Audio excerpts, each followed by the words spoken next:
Bien-aimés frères et sœurs dans le Seigneur, quelle joie pour moi de vous savoir très attentifs devant vos petits écrans ou devant vos écrans d'ordinateur si vous le suivez sur Internet pour entendre, pour suivre ce que nous allons vous dire dans ces émissions qui sont consacrées à la gloire du Dieu Tout-Puissant.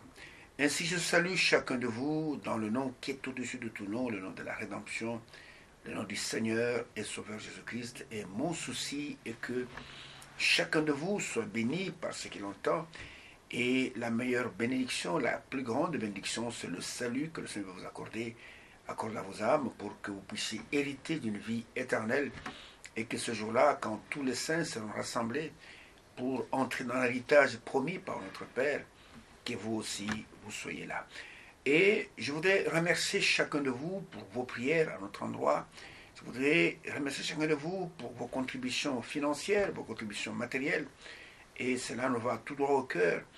Et que les bénédictions du Tout-Puissant reposent sur chacun de vous. Ce que nous voulons, c'est que ce que vous écoutez puisse devenir en vous, esprit et vie.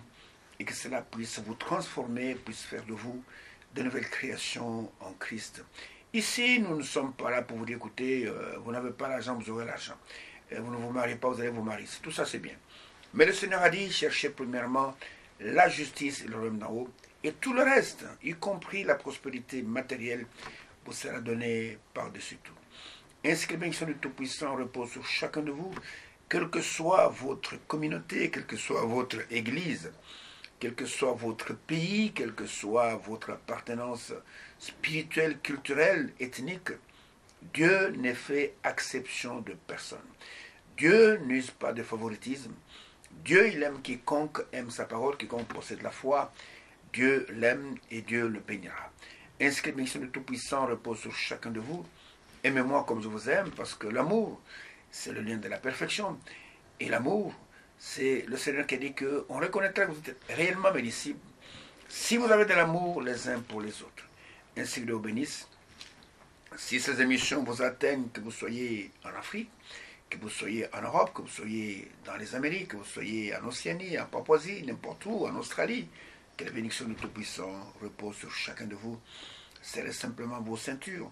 Nous vivons des temps prophétiques, des temps extraordinaires, des temps qui verront le retour du Seigneur Jésus-Christ. Les signes annoncés par les prophètes sont là. Les signes annoncés par lui-même le Seigneur sont là. Maintenant, nous n'attendons plus que son apparition dans les airs. Et avant cela, il y aura une effusion terrible du Saint-Esprit dans le monde entier sur son épouse. Et nous attendons sur cela. Et que la grâce du Tout-Puissant vous soit accordée. Et que vous soyez au bon endroit pour attendre le retour du Seigneur. Ne soyez pas au mauvais endroit, mais soyez au bon endroit où il va achever son œuvre. Et soyez parmi ceux qui seront, je peux dire, les acteurs de l'achèvement de cette œuvre. Et que la grâce du Tout-Puissant repose sur chacun de vous. Ainsi, cramponnez-vous dans vos fauteuils, prenez de quoi écrire, de quoi enregistrer, de quoi même transférer à vos amis, à vos connaissances, parce que ce que nous disons, c'est gratuit d'abord, et puis c'est adressé à tout homme sur la terre, quelle que soit sa religion. Que Dieu bénisse. Pendant qu'encore une fois, nous allons tourner vers lui pour que lui seul puisse nous parler, parce qu'il est le seul qui possède les paroles de la vie éternelle. Nous sommes en train de parler non pas de la philosophie, non pas des enseignements de séminaires ou des enseignements des écoles théologiques, mais nous sommes en train de vous parler du message biblique du temps de la fin. Ce message est venu d'en haut. Le message n'est pas venu d'en bas. Il ne vient d'aucune école sur cette terre. Ce message est descendu directement du trône de grâce. Et le Seigneur, le 11 juin 1933, a dit à son serviteur William Branham, là dans le fleuve de l'Ohio, pendant qu'il est baptisé, que de même que Jean-Baptiste fut envoyé comme précurseur de la première de Jésus-Christ, ainsi il t'est confié un message, il te donne un message qui sera précurseur de la seconde de Jésus-Christ. Et c'est ce message que vous entendez dans ces émissions, c'est la voix de Dieu dans ces derniers jours. Et nous sommes en train de parler plus précisément de l'accomplissement des prophéties bibliques pour notre temps. Vous savez, quand Dieu envoie un prophète ou des prophètes, les prophètes, ce sont des signaux indicateurs montrant que Dieu a quelque chose à dire. Mais dans notre temps, nous avons reçu l'unique, je peux dire, prophète majeur qui a été promis aux nations, parce qu'avant le prophète était de la nation d'Israël, il s'adressait essentiellement à Israël, mais au temps de la fin, l'Élie qui a été promis devait s'adresser à tout le peuple sur la terre, et nous voyons que quand ce prophète viendra, il dit qu'il viendra juste avant le jour de colère, le jour de l'Éternel, le jour où Dieu va se venger des pécheurs. C'est pourquoi on devait faire attention. Et la venue de ce prophète est un signe, c'est un signal montrant qu'il n'y a plus de temps. Regardez aujourd'hui dans le monde, avec tout ce qu'on vit, avec cette pandémie, avec la dégradation morale, je veux dire des gens, avec tout ce qu'on voit, les guerres, avec les atrocités qui se commettent un peu partout dans le monde entier, vous comprenez que ce sont des signes annonciateurs que le Seigneur n'est pas très loin et qu'il va venir bientôt. Et nous avons vu que le retour d'Israël dans sa terre natale, dans sa terre promise, et Dieu avait dit quand on verra le figuier en train de bourgeonner, sachez que le temps est là et que le Fils de l'homme est, non seulement il est là, mais il est à la porte, il va bientôt arriver. Et nous savons qu'en tant que l'Église, nous avons une promesse bénie, la promesse de l'époux à l'épouse, la promesse du fiancé à la fiancée, et cette promesse que je m'en vais et je reviendrai. Et quand je reviendrai, je vous prendrai avec moi, afin que là où je suis, pas là où je serai, là où je suis, que vous y soyez aussi. Ça, c'est le Seigneur qui a fait cette promesse. C'est dans Jean 14. Lisez du premier verset au verset 6. La promesse, elle est là. Et il est celui qui a promis qu'il va revenir. Et quand il, comment je vais dire, il quittait ses disciples qui sont des apôtres, il leur a dit, demeurez à Jérusalem. Il dit, je suis avec vous jusqu'à la fin du monde. Et je reviendrai, et quand je reviendrai, je vous prendrai. Et nous sommes là en train d'attendre son retour. Et son retour n'est pas encore arrivé. Tous ceux qui pressaient là, ce sont simplement des gens qui sont séduits par des esprits séducteurs. Parce qu'à son retour, il prend son épouse, c'est pour l'amener dans la gloire. Alors, si nous disons qu'il est déjà venu, et que nous sommes là en train de nous poumonner dans ces émissions, c'est que nous avons raté son retour. Mais je ne crois pas cela, parce que l'épouse est encore sur la terre. Et quand il viendra, l'épouse va simplement être enlevée. La Bible dit que les morts vont ressusciter, les vivants seront changés, et ensemble ils seront enlevés sur les nuées, dans les airs, et ils seront ensemble avec le Seigneur pour toujours. Et c'est après cela, et quand Dieu va terminer maintenant avec les nations, il va se tourner vers les Juifs, et après les jugements vont s'abattre sur cette terre. Ainsi que celui qui écoute ces choses dans ces émissions, qu'il fasse attention. Qu'il fasse attention. Et je ne voudrais pas que le Seigneur pleure sur vous comme il a pleuré sur Jérusalem, en disant Jérusalem, Jérusalem, et toi qui lapides ce que je t'envoie, et qui ne tiens pas compte de mes serviteurs, et tu n'as pas reconnu le jour où tu as été visité. Et je ne voudrais pas que cela soit le cas aussi pour vous. Et je voudrais que chacun de vous puisse avoir la foi véritable et qu'il puisse hériter le salut qui nous a été promis gratuitement par le Dieu Tout-Puissant. Nous avons longuement parlé du rétablissement de la nation d'Israël en tant que nation. Et nous avons prouvé par les Saintes Écritures que celui qui a dit, le Seigneur a dit que celui qui a dispersé Israël, c'est celui qui va le rassembler. Nous allons peut-être continuer encore un peu dans ce sujet, mais en lui ajoutant autre chose, nous avons aussi parlé de l'avènement de nouveaux États, dont dans Luc 21, Luc mentionne en disant que non seulement le figuier, mais les autres arbres. Et nous avons montré qu'au courant du XXe siècle, il y a eu un fusionnement de nations, que ce soit en Afrique, que ce soit dans d'autres pays, comme l'Inde, le Pakistan et d'autres pays. Et nous voyons que tout cela, ce sont des signes annonciateurs que le Seigneur est réellement à la porte. Alors, maintenant, nous voulons ajouter un point. Bizarrement, ça peut paraître, mais qui va aller ensemble avec le rétablissement de l'État d'Israël. Et apparemment, quand on regarde, on ne voit aucun rapport avec le figuier. On ne voit pas aucun rapport, mais pour cela, il faut avoir les yeux d'aigle. Il faut regarder à la parole prophétique pour comprendre que certains événements qui se passent sur la terre sont en relation directe avec le rétablissement d'Israël. Israël qui est l'horloge de Dieu. Et l'homme de Dieu, l'amant, disait, vous voulez connaître l'heure, regardez à votre montre. Vous voulez connaître le jour calendrier, regardez au calendrier. Mais si vous voulez savoir à quelle heure on se trouve à la montre de Dieu, regardez à Israël. Alors, je relis d'abord cette écriture de Romains chapitre 9. Romains chapitre 9, verset 28. Là où il est dit, car le Seigneur exécutera pleinement et promptement sur la terre ce qu'il a résolu. Le Seigneur exécutera pleinement et promptement sur la terre ce qu'il a résolu. C'est-à-dire que toute parole qui est sortie de sa bouche, selon ce qui est écrit dans Ésaïe chapitre 55, où il est dit que ma parole ne peut pas venir à moi sans avoir accompli le but ou la mission pour laquelle elle a été envoyée. Et nous voyons que le Seigneur veille sur sa parole pour pouvoir l'accomplir. Et tout ce qu'il a dit doit s'accomplir. Ainsi, le 5e point, c'était le rétablissement d'Israël et l'avènement de nouveaux États. Le 6e point, comme je l'ai dit, qui de prime abord semble ne pas avoir de rapport avec le rétablissement d'Israël, mais nous allons le prouver par les Saintes Écritures que cela est aussi attaché à l'avènement d'Israël en tant qu'État. Nous allons parler de ce 6e point qui est le réchauffement climatique. Et non seulement le réchauffement climatique, mais cela est lié à la réparation des dommages infligés à Israël par les nations. Donc le 6e point, c'est le réchauffement climatique et la réparation des dommages infligés au peuple juif par les nations. Il n'y a aucune nation, aucun peuple qui a autant souffert qu'Israël. Les Juifs ont été persécutés dans le monde entier, dans tous les pays du monde. Et regardez, et plus particulièrement, les descendants d'Ismaël, ils ont une haine terrible contre Israël. Vous comprenez?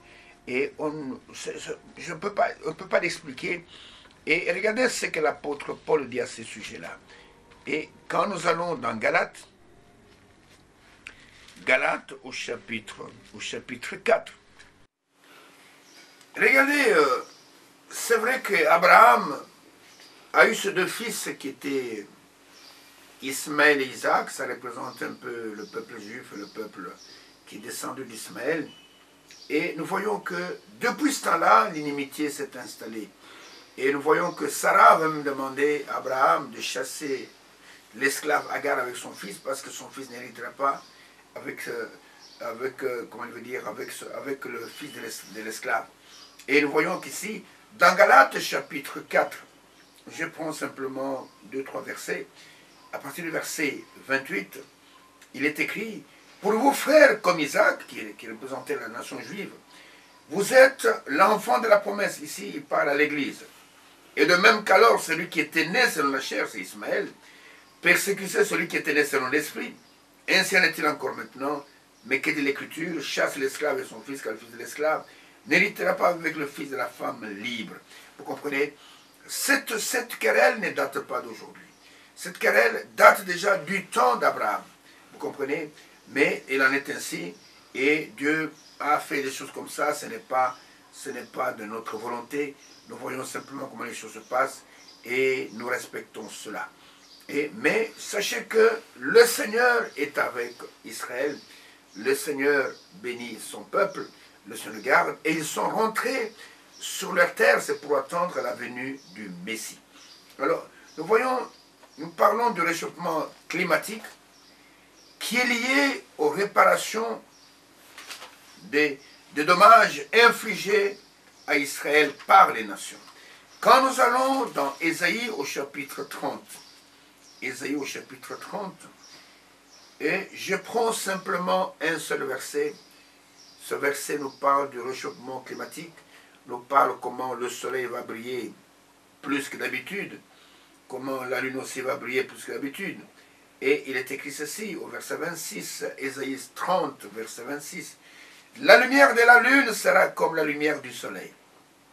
Et la lumière du soleil sera 7 fois plus grande comme la lumière des 7 jours.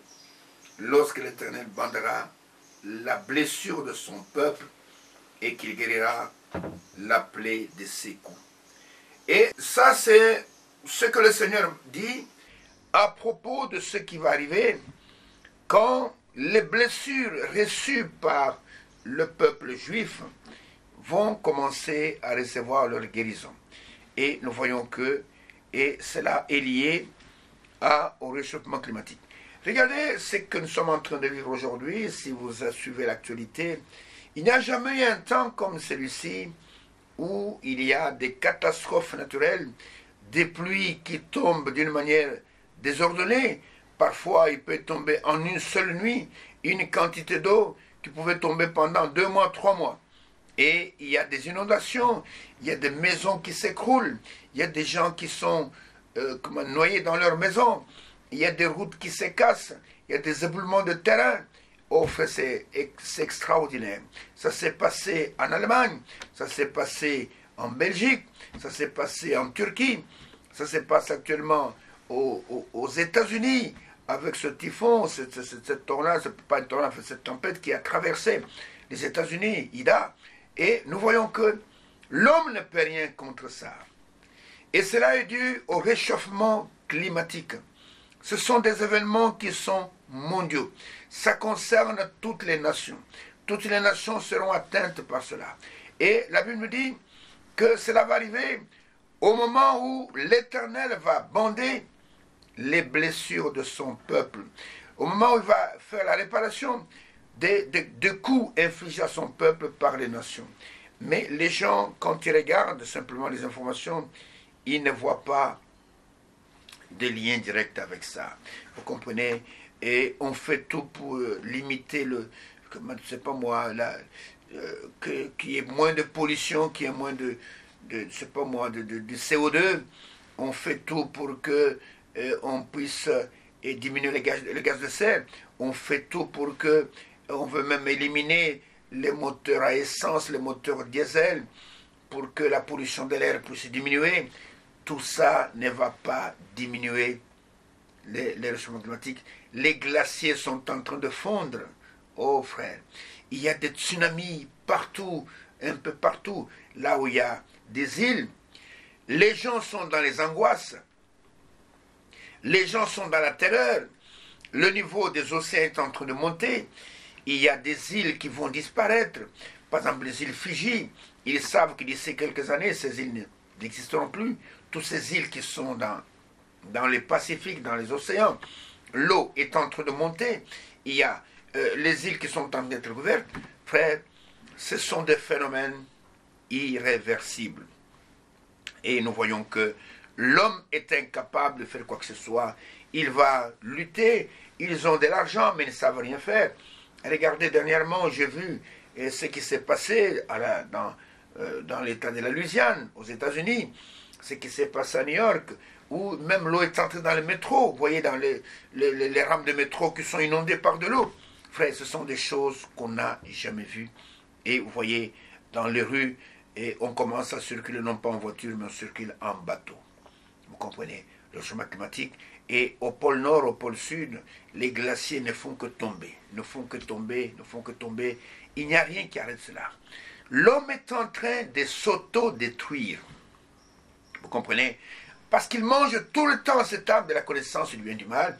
L'homme a voulu se développer, mais son développement est suicidaire.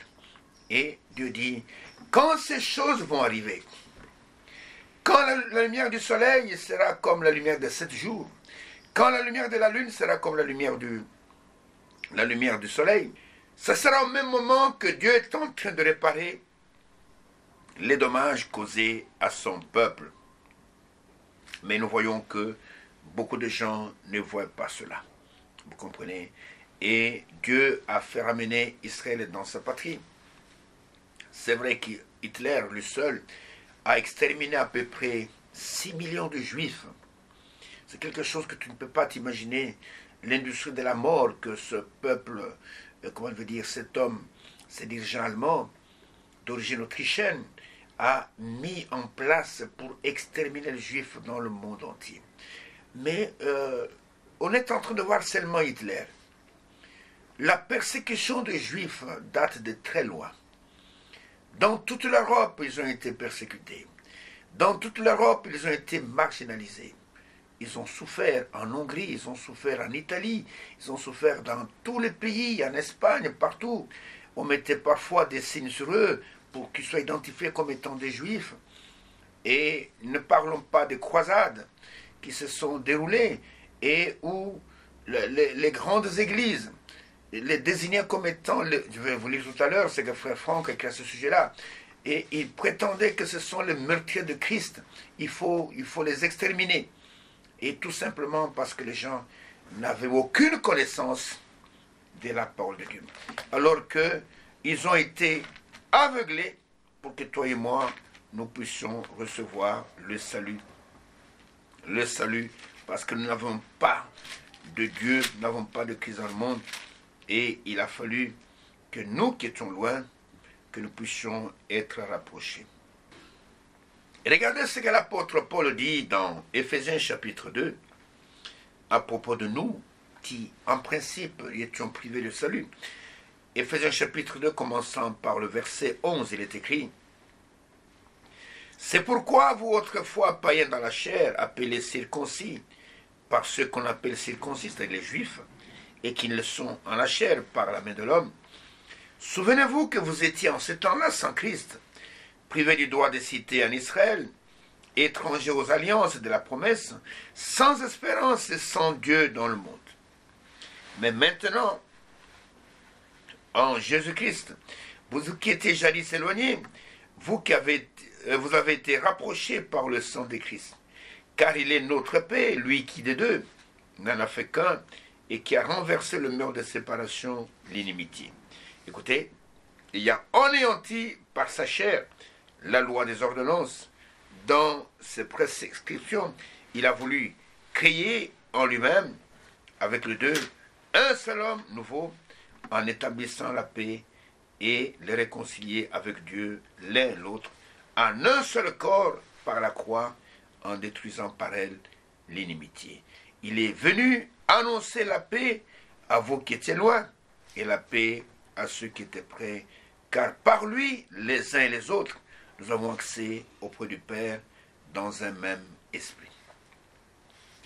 Donc nous voyons que Israël a été persécuté un peu partout en Europe, dans le monde entier, mais Dieu n'a jamais abandonné Israël.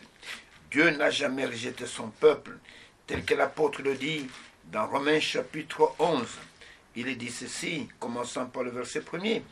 Il dit, je dis donc, Dieu a-t-il rejeté son peuple? Loin de là, car moi aussi je suis israélite de la postérité d'Abraham, de la tribu de Benjamin. Dieu n'a point rejeté son peuple qu'il a connu d'avance. Ne savez-vous pas que l'Écriture rapporte d'Élie comment il adresse à Dieu cette plainte contre Israël? Seigneur, ils ont tué tes prophètes, ils ont renversé tes autels. Moi seul je suis resté et ils cherchent à m'ôter la vie. Mais quelle réponse Dieu lui donna-t-il? Je me suis réservé 7000 hommes qui n'ont point fléchi le genou devant Baal. De même aussi, dans les temps présents, il y a un reste selon l'élection de la grâce. Or, si c'est par grâce, ce n'est pas par les œuvres, autrement la grâce n'est plus une grâce, et si c'est par les œuvres, ce n'est plus une grâce, autrement l'œuvre n'est plus une œuvre. Et que, écoutez, quoi donc? Ce qu'Israël cherche, il ne l'a pas obtenu, mais les élus l'ont obtenu, tandis que les autres ont été endurcis. Selon qu'il est écrit, Dieu leur a donné un esprit d'assouplissement, des yeux pour ne point voir et des oreilles pour ne point entendre, jusqu'à ces jours. Et David dit que leur table soit pour eux un piège, un filet, une occasion de chute et une rétribution, que leurs yeux soient obscurcis pour ne point voir et tient leur dos continuellement courbé. Je dis donc, est-ce pour tomber qu'ils ont bronché? Loin de là. Écoutez, mais par leur chute, le salut est devenu accessible aux païens afin qu'ils soient excités à la jalousie. Or, si leur chute a été la richesse du monde et leur amoindrissement la richesse des païens, combien plus en sera-t-il ainsi quand ils se convertiront. Et nous avons montré que ils vont se convertir, toute la nation va se convertir.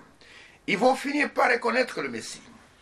Et ils vont lui poser la question, mais d'où te viennent ces blessures dans tes mains?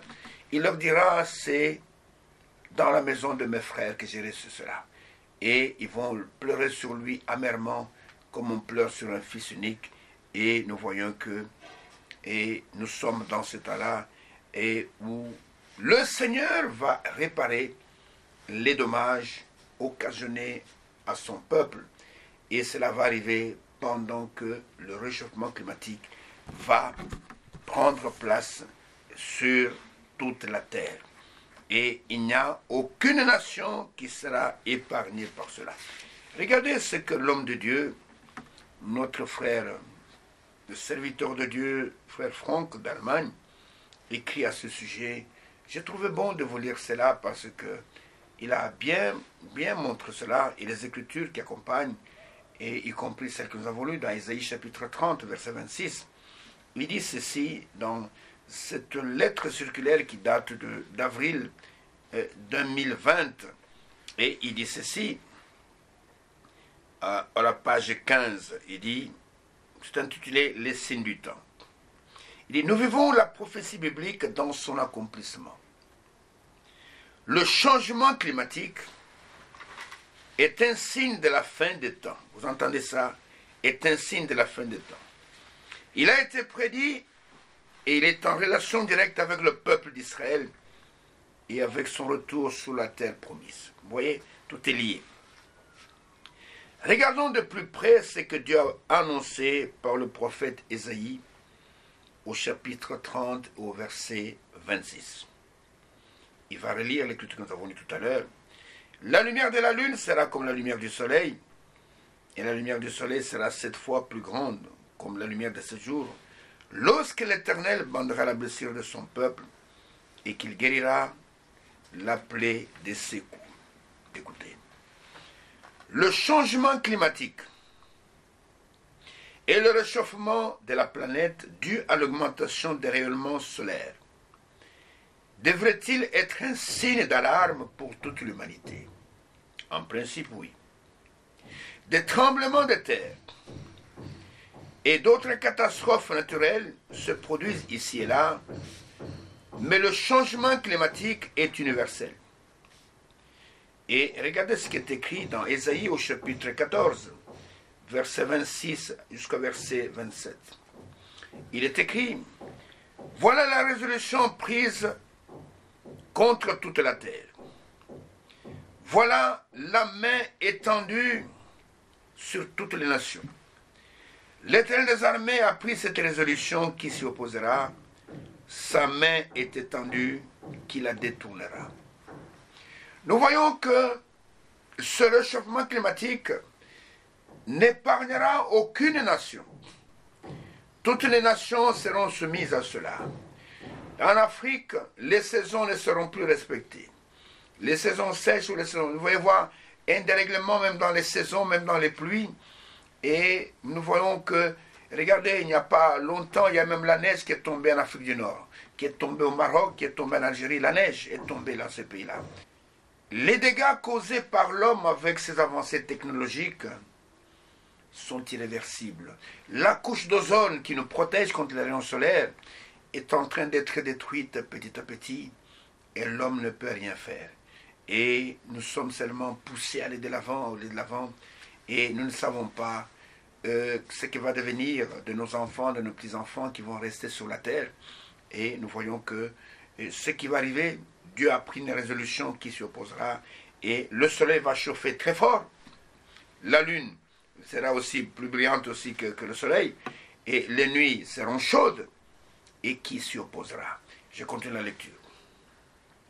L'humanité reconnaît que le changement climatique et le réchauffement planétaire, c'est toute la planète, s'accélère et tous cherchent désespérément des solutions. L'agriculture, qui est une de nos sources vitales, est particulièrement touchée. C'est-à-dire que, à cause des précipitations, à cause des pluies qui tombent en désordre, il y a des récoltes qui sont perdues, il y a des cultures qui sèchent, il y a des cultures qui s'abîment, et on récolte moins que ce qu'on espérait, et tout cela à cause du changement climatique. Même l'agriculture est particulièrement touchée. Et je continue la lecture. Il en résultera des conditions de vie très coûteuses et des famines dans le monde entier. Malgré toutes les démonstrations et tous les programmes pour réduire les émissions de CO2, les prophéties annoncées dans les Écritures pour cette période s'accompliront. Le texte biblique montre clairement le lien entre la septuple augmentation du roman solaire et la réparation des dommages qui ont été causés envers Israël. Le général Titus a détruit le temple et dévasté Jérusalem en l'an 70, après Jésus-Christ. Et les Juifs ont été dispersés dans le monde entier à l'époque de Constantin, lorsque l'Église romaine a été formée sous Athanase, en 321 après Jésus-Christ. Il a été interdit aux Juifs d'observer le sabbat et les synagogues ont été transformées en étables pour le bétail. À cette époque, l'antisémitisme chrétien apparut et il se poursuit encore aujourd'hui. L'antisémitisme n'a pas commencé aujourd'hui, ça a commencé depuis très longtemps, ça a commencé dans les siècles passés. On a commencé à haïr les Juifs, ça ne l'est pas aujourd'hui. Et Hitler n'a été que le dernier maillon de la chaîne, si je peux dire, qui a mis à exécution ce que beaucoup avaient dans leur cœur.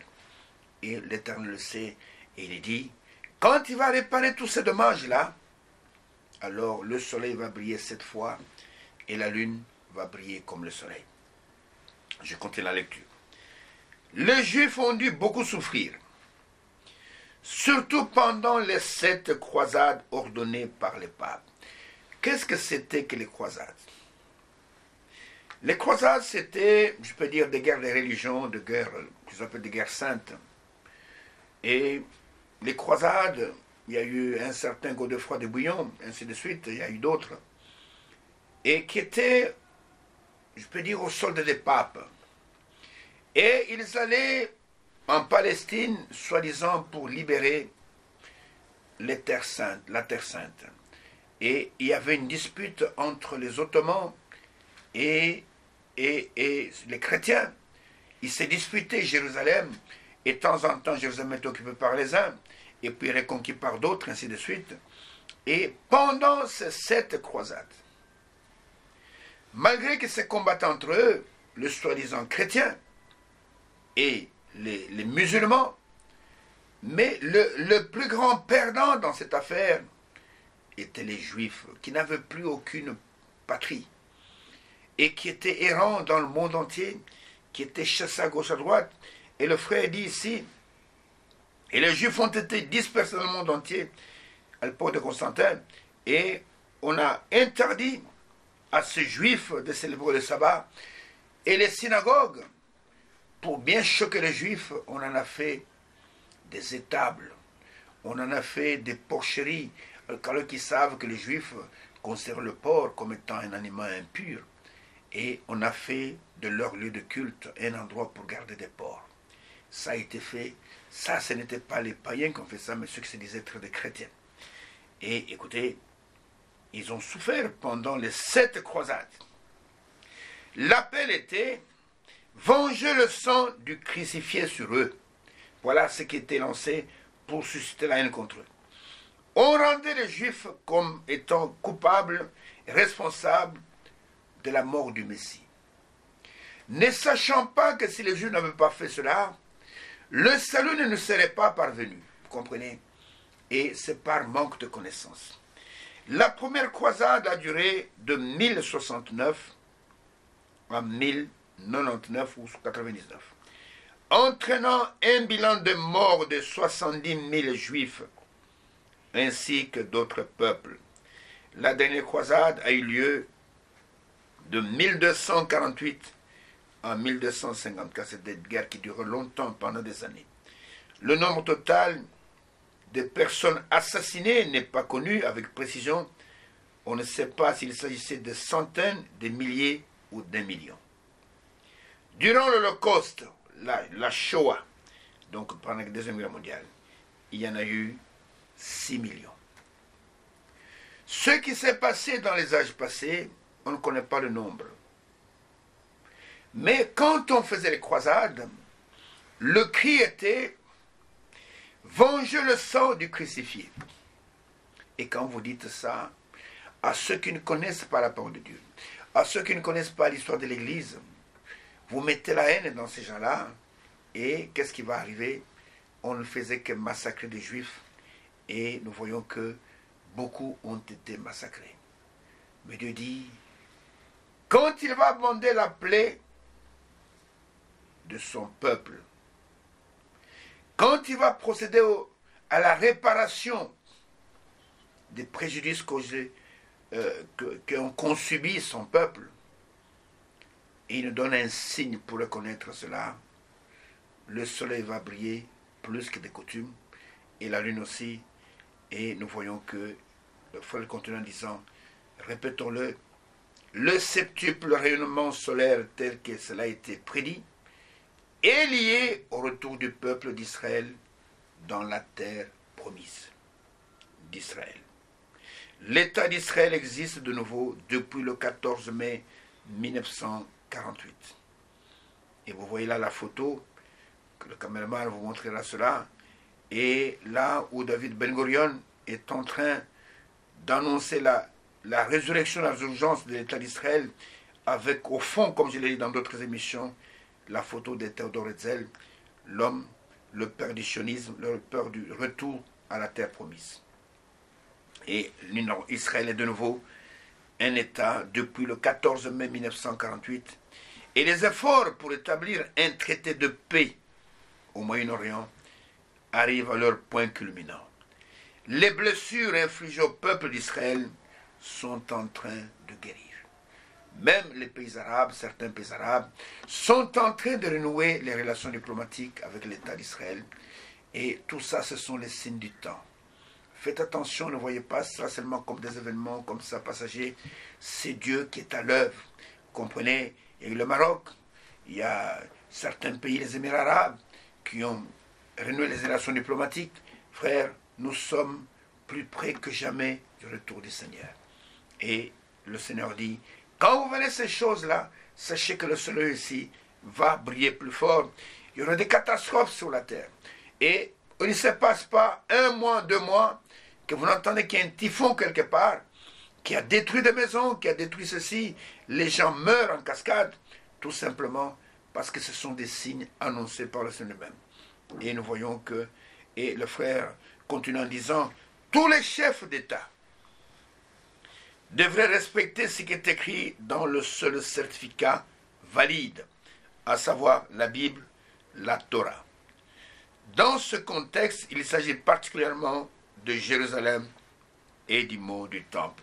Et là, il va commencer à parler de ce que nous avons démontré ici pendant 2 émissions, ce qui est arrivé avec David, avec Abraham d'abord, sur le mont de Morija, et comment David a acheté l'aire d'Ornan, à Avna, donc pour y bâtir le temple, et comment il a versé, et le frère a même évalué à peu près les 600 cycles d'or que David a donné pour acheter l'emplacement du mont du temple à peu près 660 000 $. Bon, c'était, je pense que ça doit même être même un peu plus que cela.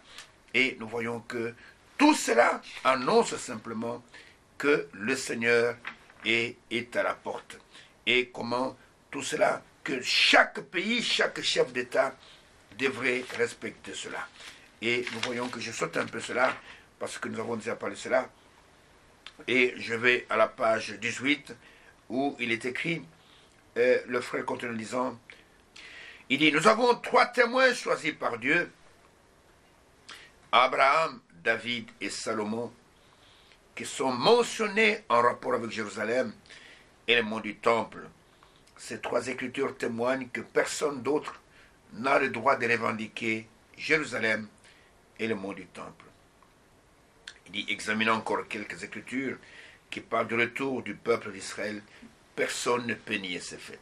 Ici, dans quelques écritures pour appuyer ce que nous avons déjà vu, mais je vais quand même lire pour vous montrer que tout cela est en droite ligne de l'accomplissement des prophéties bibliques pour notre temps. La première écriture qui donne, c'est Ésaïe chapitre 14, verset 1er, en disant « Car l'Éternel aura pitié de Jacob, il choisira encore Israël, et il les rétablira dans leur pays. » Deuxième écriture, c'est Jérémie chapitre 31, verset 21, la deuxième partie. Il dit « Reviens, vierge d'Israël, reviens dans les villes qui sont à toi. » Et troisième écriture, c'est Zacharie chapitre 2, verset 12. Il dit « L'Éternel possédera Juda comme sa part dans la terre sainte, et il choisira encore Jérusalem. » Et l'autre écriture dit « Car le Seigneur, l'Éternel ne fait rien sans avoir révélé son secret à servir le prophète. » Samuel chapitre 3, verset 7. Et une autre écriture « La terre dévastée sera cultivée, tandis qu'elle était déserte aux yeux de tous les passants. Et l'on dira, cette terre dévastée est devenue comme un jardin d'Éden, et ces villes ruinées, désertes et abattues sont fortifiées et habitées. » C'est Ézéchiel 36, versets 34-35. Toutes ces écritures se sont accomplies sous nos yeux. Écoutez, dans Ézéchiel 47, la reconstruction du temple décrite avec exactitude.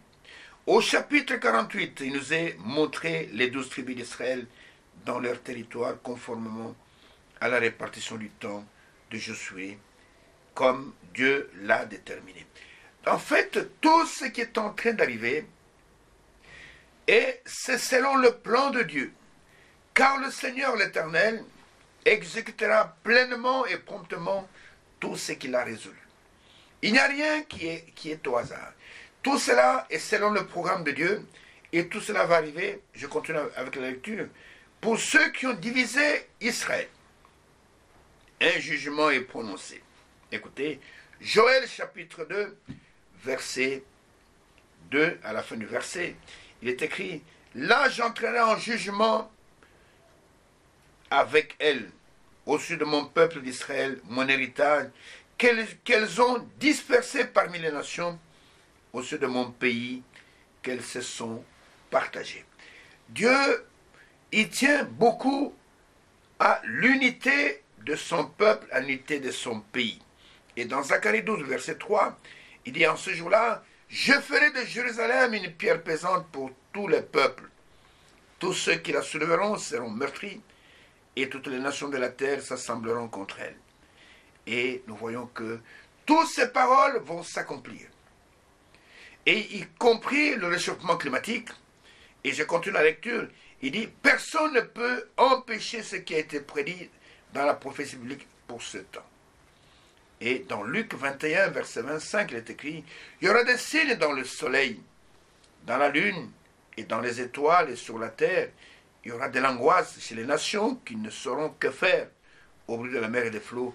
Et là, c'est l'annonce de ce qui va arriver avec le tsunami, où la mer va se déchaîner, où la mer va sortir de son lit pour aller sur la terre ferme, et les gens seront dans l'épouvante, parce qu'il y aura des morts, il y aura des gens qui seront emportés, nous avons connu des tsunamis au Japon, et à Fukushima, et des tsunamis dans d'autres pays. Frères, tous ces signes-là, ce sont des signes prophétiques. Et maintenant, je termine par ce qui est écrit ici. Il dit, mais tout ce qui avait été prédit dans la prophétie de la fin des temps pour Israël se réalise. Le changement climatique et le réchauffement planétaire nous l'indiquent clairement comme un signe du temps. Ce que le prophète Ésaïe a prédit demeure réel, et nous pouvons vraiment dire que cette écriture est accomplie sous nos yeux. Le Dieu d'Israël répare les dommages causés à son peuple et guérit les blessures qu'il a subies, selon Ésaïe chapitre 30, verset 26. Et le Seigneur de dire, dans Matthieu 13, verset 16, « Mais heureux sont vos yeux, parce qu'ils voient, et vos oreilles, parce qu'elles entendent. » Et dans Joël chapitre 3, verset 16 et 17, il est écrit, « De Sion, l'Éternel rugit, et de Jérusalem, il fait entendre sa voix. Les cieux et la terre seront ébranlés, Mais l'Éternel est un refuge pour son peuple, et un abri pour les enfants d'Israël. Et vous saurez que je suis l'Éternel, votre Dieu, résidant à Sion, ma sainte montagne. Jérusalem sera sainte, et les étrangers n'y passeront plus. Et pour terminer, dans Zacharie chapitre 12, verset 8, et il est dit, en ce jour-là, l'Éternel protégera les habitants de Jérusalem, et le faible parmi eux sera dans ce jour comme David. La maison de David sera comme Dieu, comme l'ange de l'Éternel devant eux. Et c'est ce que tout le peuple finit par reconnaître que réellement l'Éternel est avec son peuple. C'est pourquoi, mes bien-aimés frères, mes bien-aimées sœurs, ce que Dieu nous demande, c'est d'avoir du respect pour ses résolutions, pour sa parole. Les hommes se réunissent dans des assemblées comme l'Assemblée des Nations Unies, c'est très bien. Ils prennent des résolutions. Il y en a qui se réunissent dans, c'est pas moi, l'Union africaine. Ils prennent des résolutions. Mais très peu de personnes font attention aux résolutions de Dieu. Ils font attention à ce que Dieu dit dans sa parole. Et nous voyons que c'est à ce moment-là que les hommes entrent en conflit avec le Dieu Tout-Puissant. Et malheur à quiconque combat Dieu, parce que sa bataille est perdue d'avance. Et que le peuple du monde entier, que le peuple de toutes les nations reconnaissent que Dieu a un plan avec Israël et que personne ne pourra s'opposer à cela. Souvenez-vous de ce que nous avons lu la fois passée dans Jérémie chapitre 31. Jérémie chapitre 31, où Dieu dit que publiez cette nouvelle, publiez même aux nations qui sont sur la terre, aux îles lointaines, c'est Jérémie 31, verset 10, il dit, nations, écoutez la parole de l'Éternel, et publiez-la dans les îles lointaines. Donc c'est quelque chose que vous avez publié. Et dites, celui qui a dispersé Israël le rassemblera. Il les gardera comme le berger garde son troupeau. Et un véritable berger, il donne même sa vie pour ses brebis. Et nous voyons que beaucoup ne regardent pas ce que Dieu a dit. Et Dieu nous parle de sa parole. Et sa parole, c'est cette sainte Bible. Beaucoup ne regardent pas cela. Beaucoup prennent des résolutions qu'ils veulent, n'oubliant que Dieu, c'est un Dieu jaloux. Il n'aime pas qu'on conteste avec lui. Malheur à l'homme qui conteste avec Dieu.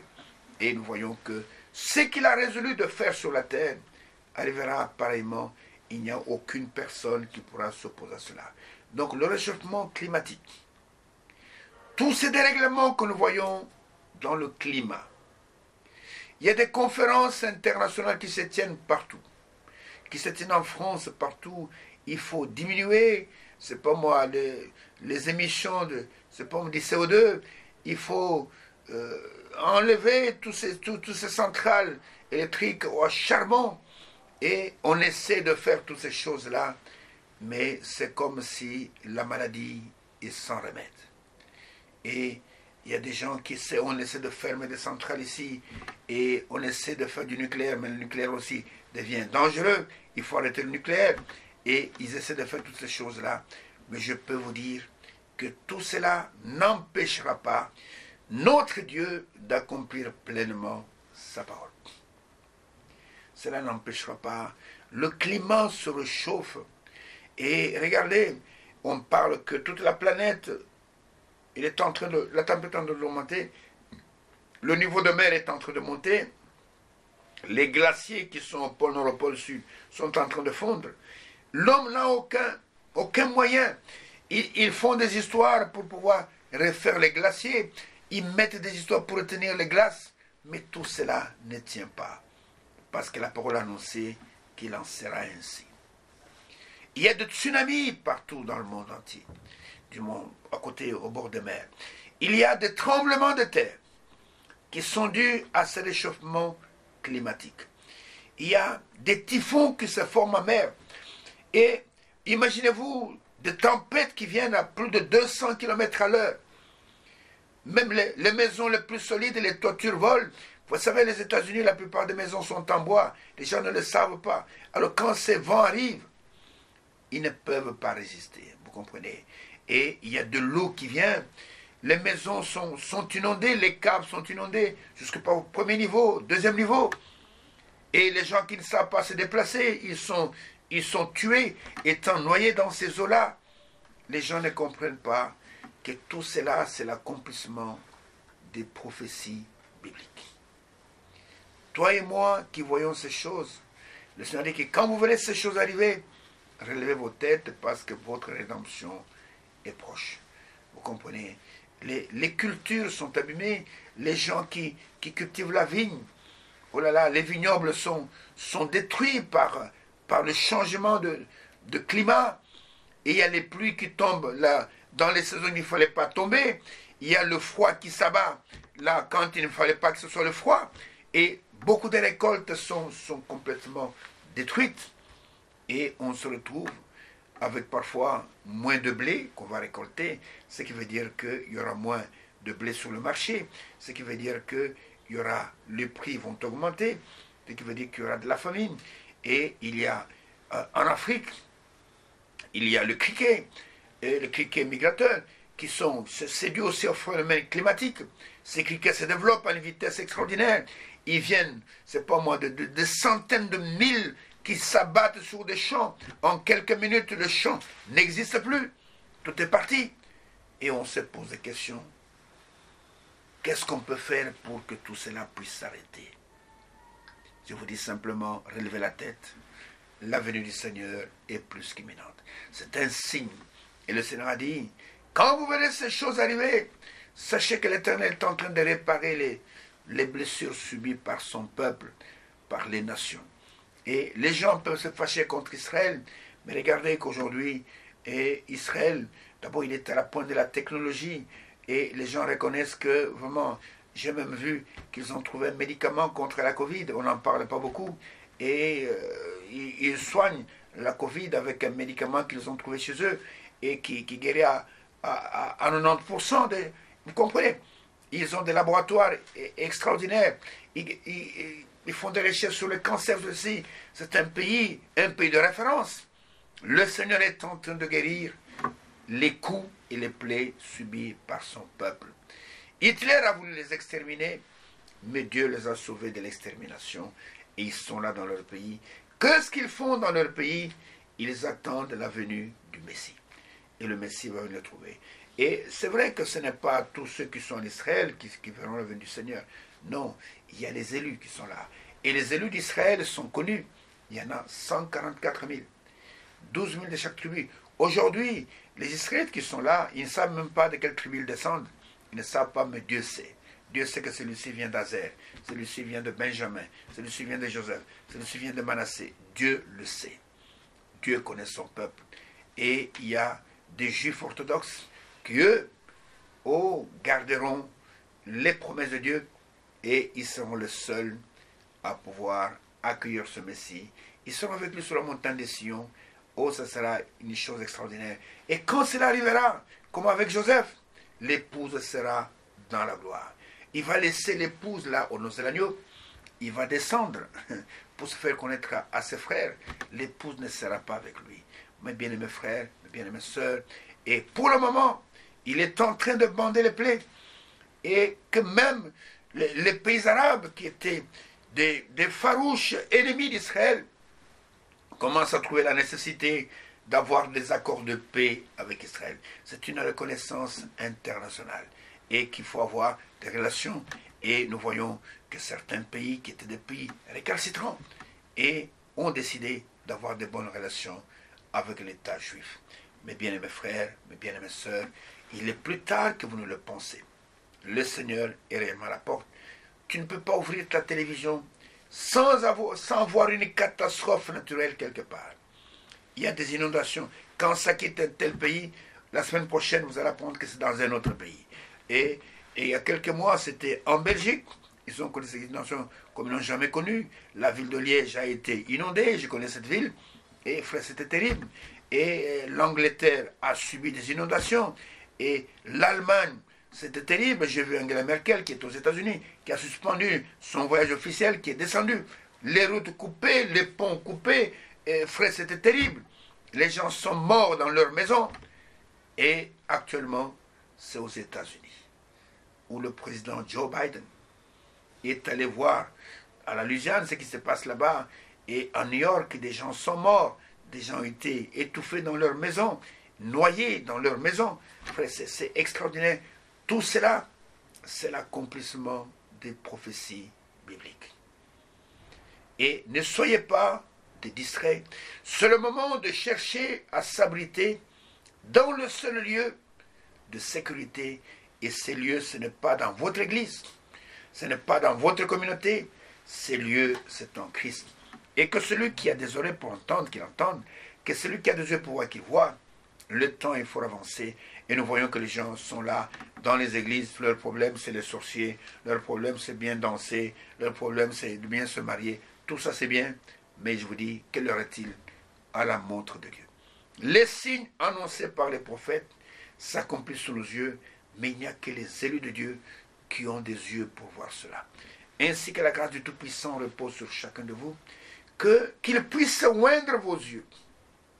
Parce que pour le temps dans lequel nous vivons, il a promis qu'il a un collyre, comme un médicament, qu'il peut oindre, qu'il peut mettre dans nos yeux, afin que nous puissions voir. La Odyssée est un âge des aveugles, est un âge des gens qui ne voient pas. Il y a des gens qui ne savent même pas que Dieu a parlé dans cet âge, qui ne savent même pas qu'il y a un message biblique envoyé pour cette heure, pour que nous puissions expérimenter les bénédictions du Tout-Puissant. Et pour aller dans l'enlèvement, vous devez absolument, absolument, absolument recevoir la parole de Dieu révélée pour votre temps. Vous devez la croire. Et quand vous la croyez, Dieu met sur vous le sceau d'identification, le sceau de confirmation que réellement celui-ci m'appartient. Et l'appartenance à une église, à une communauté ne vous sauvera pas. L'être ami avec des prédicateurs, être ami avec des prêtres ne vous sauvera pas. Il faut que Dieu puisse vous approuver. Et la manière de Dieu de vous approuver, c'est de mettre son sceau sur vous. Nous, quand nous croyons, et nous allons nous faire baptiser du baptême biblique au nom du Seigneur Jésus-Christ, c'est pour montrer que le Seigneur nous t'a accepté. Mais lui, maintenant, pour montrer qu'il nous a accepté, il nous donne le Saint-Esprit. Le Saint-Esprit, c'est le signal montrant que Dieu a agréé votre foi et que vous êtes candidat pour l'enlèvement. Ainsi, quand vous voyez le réchauffement climatique, tous les pays sont concernés. Ne pensez pas que c'est pour seulement l'Europe, les États-Unis, l'Afrique est concernée. Les inondations, j'ai vu des inondations au Sénégal, j'ai vu des inondations au Gabon, et plutôt en Côte d'Ivoire. Et ne vous en faites pas, tous les pays sont concernés. Soyez simplement sur vos gardes, croyez en Dieu et cherchez sa face et faites ce qu'il vous demande de faire afin d'hériter le salut qui a été réservé bien avant la fondation du monde pour ceux qu'il a aimés. Ainsi que Dieu vous bénisse et qu'il vous accorde le discernement des choses les meilleures. Dieu voulant, dans l'émission qui va suivre, nous allons encore voir un autre point.